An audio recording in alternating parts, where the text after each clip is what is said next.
Assalamualaikum warahmatullahi wabarakatuh. Halo teman-teman semuanya, perkenalkan nama saya Berliana Ilham. Saya merupakan mahasiswi semester 2 Komunikasi dan Penyiaran Islam. Kali ini saya bikin video untuk melengkapi salah satu tugas mata kuliah metodologi studi Islam. Nah, soal pertama yaitu tujuan dan ruang lingkup dari studi Islam. Yang pertama yaitu tujuan. Tujuan dari studi Islam itu sendiri yaitu bagaimana caranya kita memahami studi Islam itu sendiri, baik itu kita mencari kelemahannya ataupun juga dengan sebagai ilmu pengetahuan.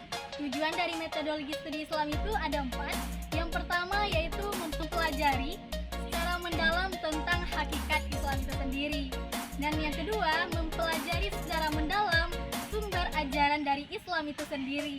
Yang ketiga yaitu mempelajari secara mendalam tentang pokok isi ajaran dari Islam itu sendiri. Yang terakhir yaitu mempelajari secara mendalam bagaimana cara menerapkan sumber ajaran Islam di kehidupan sekarang. Nah, berikutnya pembahasan tentang ruang lingkup dari studi Islam itu sendiri. Yang pertama yaitu sebagai doktrin.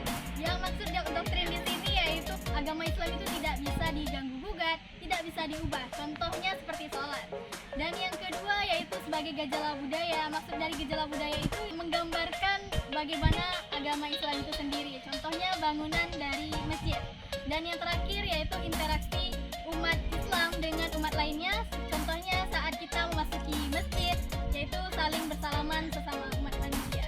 Nah, pembahasan yang kedua yaitu perkembangan studi Islam. Nah, perkembangan studi Islam itu diawali di rumah Darul Arkam, tepatnya di Mekah. Ajaran pertama yang diajarkan oleh Darul Arkam itu yaitu tentang bagaimana bertauhid atau berakhlak. Dan kedua, lanjut lagi ke Madinah, tepatnya di masjid-masjid. Setelah di masjid-masjid, lanjut lagi terbentuk yang namanya halaqah atau sebuah pengajian. Setelah itu terbentuk lagi yang namanya madrasah. Setelah madrasah lanjut lagi ke tingkat yang lebih tinggi seperti universitas. Setelah universitas terbentuklah kurikulum.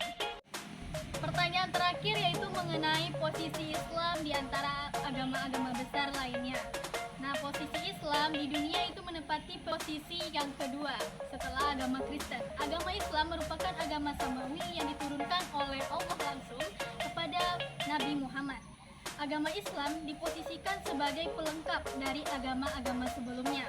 Juga agama Islam juga mendatangkan perdamaian melalui persaudaraan antara agama-agama lainnya.